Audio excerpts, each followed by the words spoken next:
আসলো আমার বাড়িতে দে সাজাইয়া দে আবারে যাব আমার আপন বাড়িতে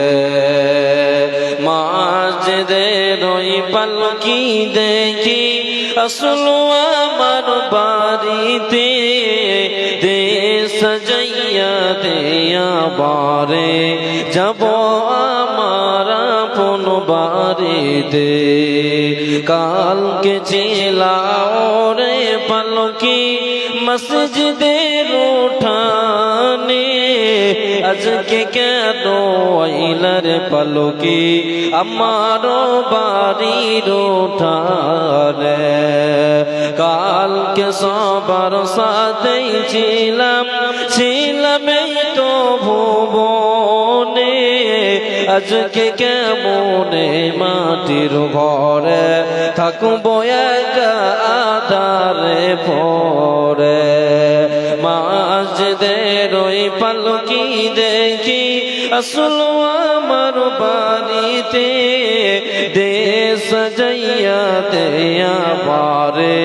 যাব আমার আপন বাড়িতে গোসল করিতাম আমি করিতাম আপন মনে আজকে কেন সজন বিলে দিলা গোসল করব জলে এতদিন ছিলাম খাট পালঙ্কে ছিলাম এই তো ঘরে আর বুঝি হবে না কপালে দিবা বিদায় জনমের তরে এতদিন ছিলাম খাট পালঙ্কে ছিলাম এই তো ঘরে আর বুঝি হবে না কপালে দিবা বিদায় জনমের তরে মাঝদের ওই পালকি দেখি আসলো আমার বাড়িতে দে সাজাইয়া দে আবারে যাব আমার আপন বাড়িতে বাপ ভাইয়ের সাথেই ছিলাম কথা বলতো প্রাণ খুলে আজকে কত ডাকি গোয়াবে তারা কেন কানে না শোনে বাপ ভাইয়ের সাথেই ছিলাম কথা বলতো প্রাণ খুলে আজকে কত ডাকি গোয়াবে তারা কেন গো কানে না শোনে কোথাও যাইবার ইচ্ছা হইলে যেতাম পায়ে হেঁটে আজকে কেন যতন করে নীলা আমায় কাঁধে করে নিজের কাপড় পরিতাম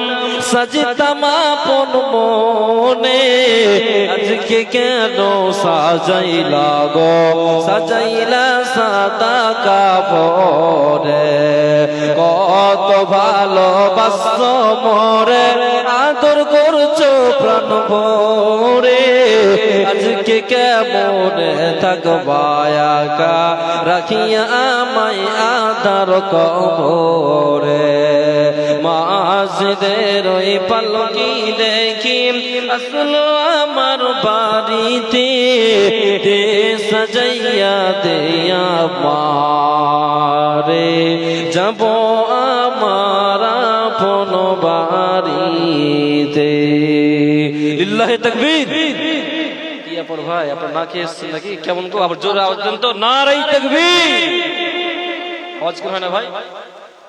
তাকবীরটা জোরে দেন জানে একদম প্যান্ডেল থেকে যেন শয়তান পালিয়ে যায় জোরে তাকবীর দেন তো নারাই তাকবীর মাশাআল্লাহ শ্রদ্ধেয় সম্মানীয় ইকোটা কম দিন ভলিউমটা বেশি দিন শ্রদ্ধেয় সম্মানীয়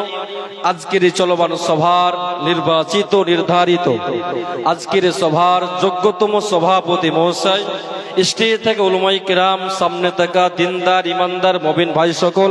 প্রজেক্টের মাধ্যমে দেখনিওয়ালি আবার মায়ের জাত বোনের জাত সলেহা মুমিনা প্রাণ প্রিয়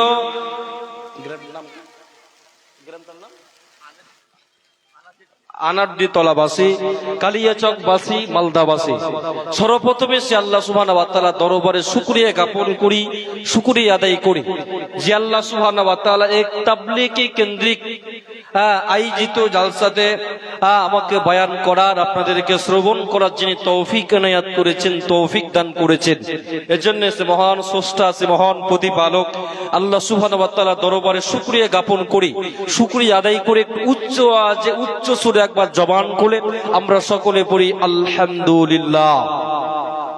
তারই পরে তার হাবিব, তার দুরূদ সাজদারে মদানী, নবী কুল শরীফুরি, নবী মক্কি, নবী মদানী, নবী আহমদ, নবী মুহাম্মদ রাসূলুল্লাহ সাল্লাল্লাহু আলাইহি ওয়াসাল্লাম। আল্লাহুম্মা সাল্লি আলাইহি, আল্লাহুম্মা বারিক আলাইহি। ভাই বাবাজিগণ আমার, ব্রাদার ইসলাম বন্ধুগণ আমার, আমি আপনাদের সম্মুখে পবিত্র কোরআন মাজিদ থেকে দুই জায়গা থেকে দুটো আয়াত পেশ করেছি, বুখারী মুসলিম থেকে দুই জায়গায় দুটো হাদিসের টুকরা পেশ করেছি। ইনশাআল্লাহ আয়াত এবং হাদিসকে কেন্দ্রবিন্দুর মাধ্যমে রেখে আমি আজকের সংক্ষিপ্ত বিবরণ দেওয়ার চেষ্টা করব। যদি আল্লাহ সুবহানাহু ওয়া তাআলা আমাকে বলার তৌফিক দান করেন তো আলাইহি তাওয়াক্কালতু ওয়া ইলাইহি উনীব। একটা আমার আপনাদের কাছে রিকোয়েস্ট, একটা আপনাদের কাছে আমার আবদার, একটু আমার সঙ্গে একটু মুখ খুলতে হবে, ঠিক আছে? একটু আমি আপনাদের কিছু প্রশ্ন করব, কিছু আপনাদেরকে জিজ্ঞাসা করব, একটু আপনারা সকলে হ্যাঁ যদি সত্যি হয় তাহলে হ্যাঁ বলবেন, যদি হয় না বলবেন, ঠিক আছে? যেমন দেখবেন যে বাংলাদেশের বক্তব্য তো অনেকে আপনারা শুনেন, ক্যাসে দেখতে পান, তো বক্তার চাইতে 10 গুণ শ্রোতার বেশি আওয়াজ হয় কি হয় না? কথা বলেন ভাই, একটু জোরে কথা বলেন, মাইকের আওয়াজে কম শুনতে পাচ্ছি, একটু জোরে কথা বলবেন, ঠিক আছে? জোরে কথা বললে আমাকে খুব ভালো লাগবে। যেমন আপনাদের একটা উদাহরণ দিই, ধরেন যে ক্লাসের মধ্যে যখন কোন শিক্ষক যখন কোন ছাত্রকে যখন দাস যায়, যেই ছেলে সব চাইতে ভালো ছেলে, পড়াশোনাতে সব চাইতে ভালো 1 নাম্বার ছেলে, ওই ছেলে কিন্তু শিক্ষকের সঙ্গে কথা বলে,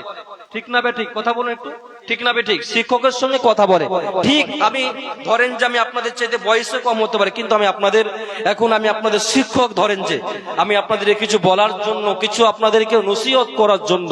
আমি আপনাদের কিছু উপদেশ করার জন্য, জাহান্নাম থেকে পরিত্রাণ পাওয়ার উপায় কি, আমি আপনাদেরকে কিছু সময় নিয়ে আমি সংক্ষিপ্ত আকারে আমি কিছু বলার চেষ্টা করব। এর জন্য আমি প্রত্যেকটা ভাই বন্ধুদের উদ্দেশ্যে বলবো, সকলে একটু আমার সঙ্গে জোরে কথা বলবেন, ঠিক আছে? একটু আমার সঙ্গে উচ্চ আওয়াজে কথা বলবেন। আজকে হচ্ছে বছরের প্রথম প্রোগ্রাম, হঠাৎ করে আমি আপনাদের এখানে ডেট নিয়েছি, ঠিক আছে? আমি আপনাদের কাছে এসেছি, আমি আপনাদের কাছে আবদার করব, সকলে একটু আপনার মুখ খুলবেন। প্রথম আপনাদেরকে প্রশ্ন করি, এখানে যতটি মানুষ বসে আছে, এখানে যতটি শ্রোতা বসে আছেন, আমরা কি কেউ কি সারা জীবন বাঁচার জন্য এসেছি?